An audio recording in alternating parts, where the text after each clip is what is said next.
Good morning, Master Biology students.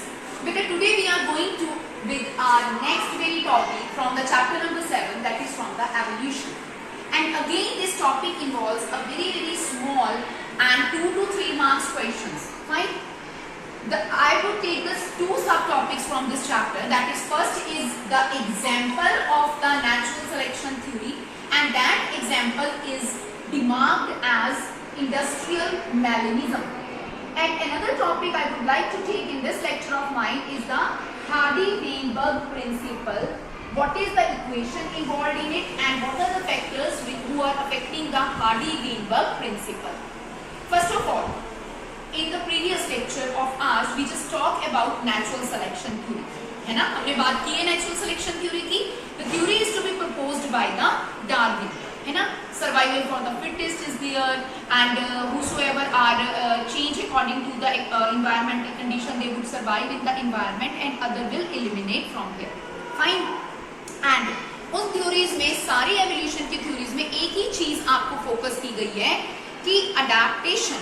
The things, the organism who are so able to adapt according to the changing environment would survive into this environment, and others should be eliminated from the environment. तो हम natural selection theory के अंदर industrial Malinism की एक example लेके इसको prove करेंगे. तो वो ये example है, और ये जो है आपकी natural selection theory का एक proven example है, जो कि एक real incidents के ऊपर based है. Industrial melanism. अब मैं आपको आराम से इसकी स्टोरी बताती हूँ. हुआ क्या कि मॉथ होती है. मॉथ होता है जैसे बटरफ्लाई की तरह एक ऑर्गेनिज्म होता है. इंग्लैंड में इंडस्ट्रियल रेवोल्यूशन आने से पहले, मतलब जब इंडस्ट्रीज वहां पे सेटअप नहीं हुई थी, तो वहां पे जो मॉथ था, बटरफ्लाई की तरह का जैसे जो स्पीशीज था, वो लाइट कलर का पाया जाता था. मतलब बिल्कुल ही हल्का सा लाइट डल ग्रे कलर का पाया जाता था. ठीक है, क्योंकि वहां पे इंडस्ट्रियल रेवोल्यूशन नहीं हुई थी. जब उससे पहले की बात है, जब इंडस्ट्री सेटअप नहीं हुई थी इंग्लैंड में.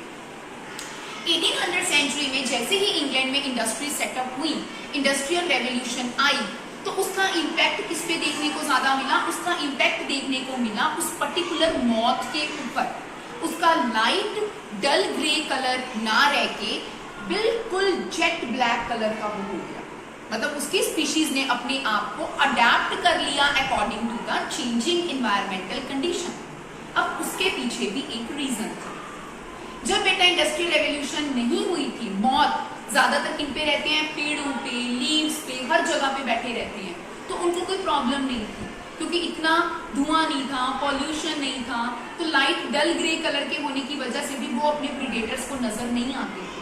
लेकिन जैसे इंडस्ट्रियल रेवोल्यूशन हुई, कलर पीछे की बैकग्राउंडिंग जब आपको ब्लैक होनी नजर आ गई, जब उसके ऊपर डार्क के ऊपर कोई लाइट चीज आके बैठेगी, तो उसके प्रीडेटर्स उसको पकड़ लेंगे कि नहीं पकड़ेंगे? दिखाई देने जल्दी जरूरी हो जाएंगे. तो उनके प्रीडेटर्स ने उनको पकड़ के खाना शुरू कर दिया.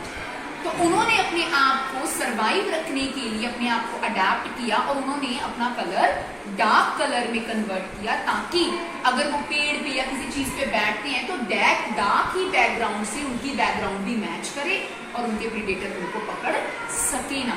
So this is the best suitable example for the survival of the fittest theory. Darwin क्या कहता है? वही सरवाइव करेगा जो अपने आप को इस एनवायरमेंट में, इस एनवायरमेंट के अकॉर्डिंग चेंज करेगा. Industrial melanism, it is a best example of the natural selection. इस थ्योरी को बेस हमने एग्जांपल देके किया. मॉथ लिया. मॉथ का कॉमन नेम था बिस्टन बिटेलेरिया. ये किस तरह का मॉथ है बच्चे, जिसका कलर क्या है इंडस्ट्रियल रेवोल्यूशन से पहले? Dull grey colour. Right. Industrial revolution के बाद इसने आपको survival of the fittest theory में अडेप्ट करने के लिए किस कलर में चेंज कर दिया? ब्लैक कलर में. अब उसके स्पीशीज को क्या नाम दिया गया? Biston carbonaria. Carbon means jet black colour होता है कार्बन का, कार्बोनेरिया. तो उसने अपने आप को सर्वाइवल फॉर द फिटेस्ट के लिए ये किया. So it is. लेकिन जब दोबारा से इंडस्ट्रियल रेवोल्यूशन और री रेवोल्यूशन आया, जैसे पहले जैसे इंडस्ट्रीज चलती थी कोल एंड पेट्रोलियम पे, फिर उसके बाद किस पे चलने लगी? इलेक्ट्रिसिटी पे. तो कोयले वगैरह से जो धुआं हो रहा था वो सारा ठीक होने लग गया दोबारा से. अगेन दोबारा से फिर क्या हुआ? Colour of the moth replace होने लगी, रिप्लेसमेंट होने लगी. उसने अपने आप को फिर अडेप्ट किया according to the environmental condition. So it is the best example 2-3 number में natural selection की evidence के तौर पे what do you understand about industrial revolution के ऊपर question आता है। अब आइए Hardy-Weinberg principle. This is again very simple, very easy principle. Okay? ये principle कहता क्या है? It is a mathematical tool, है ना जी? Frequency of occurrence of alleles of a gene. अब एक जीन है, gene always occur in pair बेटा, है ना? जैसे अगर ये जीन है, this is called as the one pair of the gene, और इसके सिंगल को हम क्या कहेंगे? अलील।